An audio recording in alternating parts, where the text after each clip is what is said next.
Hey folks, how's it going? This is Mike, Gray 1951, and I'm back to do another one in the series of a movie for each year of my life, which I can't remember the last time I did one. It's been several months, and I'm trying. One of my New Year's resolutions is to start doing more videos and get involved in this stuff a little bit more.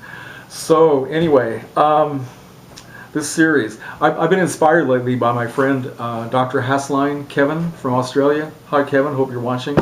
And he wanted to finish up his series of a movie for each year of his life, and he did.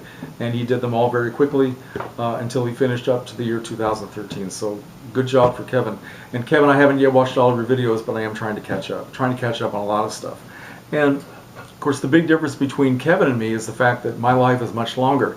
And I'm stuck in 1954. So let's see if I live long enough to actually finish the series. I'm betting that I don't. Okay, so the 50s, a great decade for science fiction, and since I love those movies, I'm going to do two more and talk about them briefly. And the first movie has to do with killer robots. So I brought a little prop here.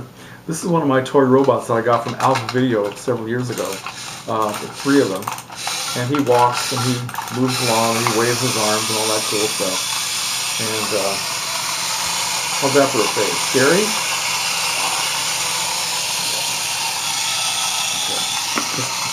I'll show you. Boy, he's walking across my Fleetwood MacBook here, and I'm probably going to drop him. So, okay, enough the robot. Anyway, so that's my little friend here. And so the first movie has to do with killer robots. The movie is called Target Earth. Target Earth. This was released by Allied Artists, directed by a man named Sherman Rose, and produced by a man named Herman Cohen. And this has a very interesting story because it's mainly a human story with kind of a science fiction ambiance about it. And it stars Richard Denning, Kathleen Crowley, Virginia Gray, veteran actress going all the way back to the silent era, and a tough guy actor named Richard Reeves. And these four people and two others in minor roles wake up one morning and they find that their entire city is deserted. And there are no people around, nothing works, no electricity, no water, and they're all panicking. And they find dead bodies around the city. It's supposed to be taking place in Chicago, but of course it was filmed in LA. And they soon find out that there are robots, these monstrous robots roaming the city, and they have killer rays that they use to decimate some of the people. And so they wake up in this extraordinary situation, wondering why they were not evacuated. And they all have various reasons why they were left in the city. For example, Kathleen Crowley had tried to commit suicide. She took sleeping pills. She slept through the evacuation. Richard Denning was clubbed on the head and robbed, and he was lying in an alley, and he did not get evacuated. So these people are all in this extraordinary situation and trying to find a way to get out of the city without being killed by the robots, right? So that's one half of the story. The other half of the story is the military and scientific side, where we see the government trying to find a way to defeat this army of killer robots who have landed in the spaceship. They don't know exactly where they're from, but for some reason, everybody assumes that they come from the planet Venus. Why Venus? I have no idea. But the people who are lost in the city, they come to the same conclusion. And there's not given any reason why it's supposed to be Venus. But so this is what the movie is about. It's very straightforward and very sober, really. And it kind of goes back to the kind of panic that the people in the 1950s had about the possibility of a sudden invasion, either by a foreign power, the communists, or somebody from outer space. And in the mid-1950s, there was a lot of fear that something like that could actually happen. And so that's what it speaks to. And it's interesting that in this movie, we don't see that much of a a science fiction ambiance. Let me show you what the robots actually look like. I printed this off the internet. Hang on a second. Okay, this is what the robots in the film actually look like, and I hope you can see that. See, it's got this cathode ray tube, meaning television, for a head. Then it's got these wide shoulders. The arms are very thin and look kind of non-functional. And then you see that he's got these legs, which are very flexible. They look like heating ducts, right, from a furnace.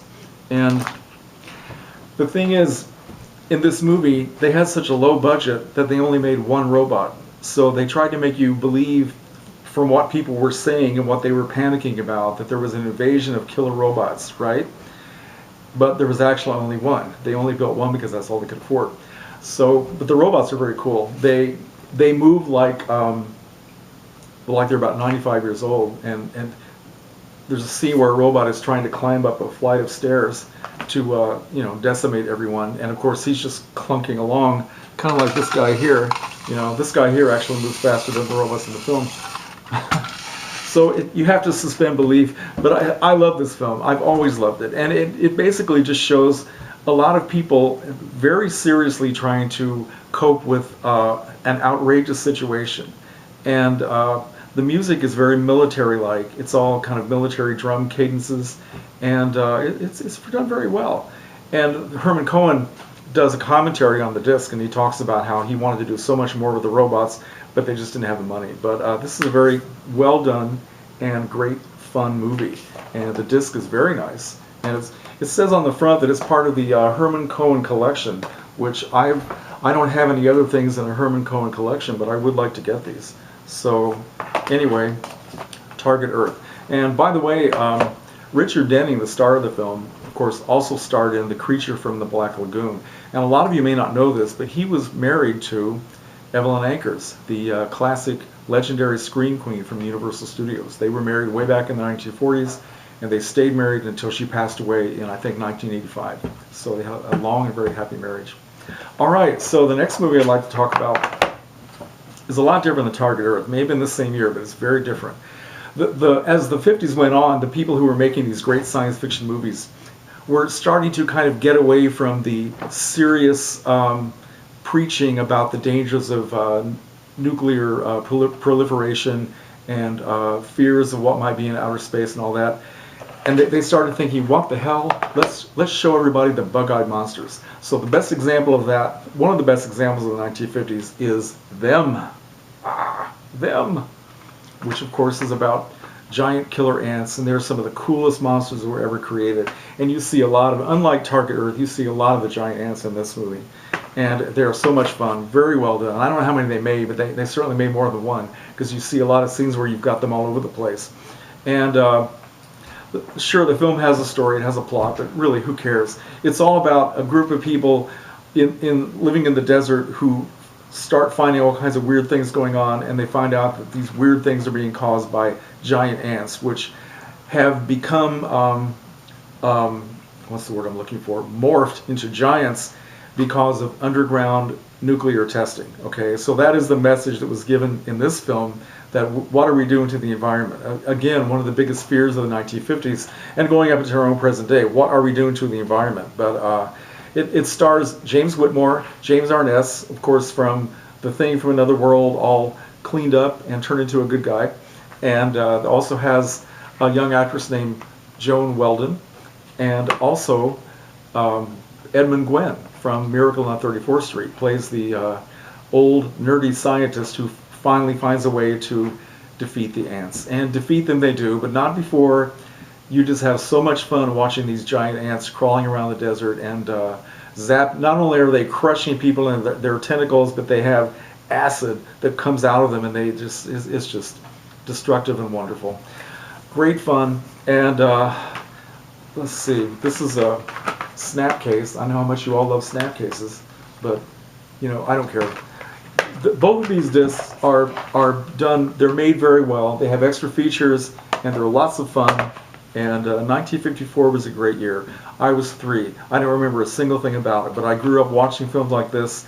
I still love them, and I don't know, it would be nice if someday they made a really great, like a 2-disc set of Them and all these wonderful movies, so that we can enjoy them even more. But I'm very glad to have them like this. So, okay, that's 1954. Thank you for watching, and comments are always welcome. See ya.